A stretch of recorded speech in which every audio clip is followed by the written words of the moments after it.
നീ കേൾക്കേണ്ടത് ഈ കാര്യമാണ്. എന്ത്? ഞാൻ നിന്റെ കടം മാറ്റി തന്നോളാം, ഞാൻ നിന്റെ രോഗം സുഖപ്പെടുത്തിക്കോളാം, നിനക്ക് ഞാൻ ജോലി തരാം, നിന്റെ കല്യാണം നടത്തി തരാം, നിന്റെ വീട്ടിലെ പ്രശ്നങ്ങൾ മാറ്റി തരാം. ഇതല്ല ആദ്യം കേൾക്കേണ്ടത്. എന്ത്?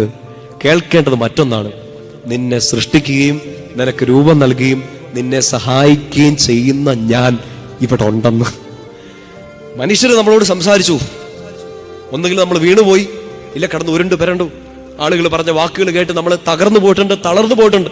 ചില നമുക്ക് നഷ്ടപ്പെട്ടു പോയ ആത്മവിശ്വാസം ചിലപ്പോൾ ഒരു 5 മിനിറ്റ് സംഭാഷണത്തിൽ ആരിൽ നിന്നൊക്കെ കേട്ട് നമ്മൾ എഴുന്നേറ്റുണ്ടാവും. പക്ഷെ നമ്മൾ പിന്നെയും താഴോട്ട് പോയി. കാരണം നിന്നോട് സംസാരിച്ചത് നിന്നെ സൃഷ്ടിച്ച ആളല്ല, നിനക്ക് രൂപം നൽകിയ ആളല്ല. പക്ഷെ ഇന്ന് ഈ വചനം കേട്ടുകൊണ്ടിരിക്കുന്ന ഈ മണിക്കൂറുകളിൽ തന്നെ എന്റെ പ്രിയപ്പെട്ട സഹോദരങ്ങളെ, നിങ്ങൾ കേട്ടുകൊണ്ടിരിക്കുന്നത് അച്ഛനെ അല്ല.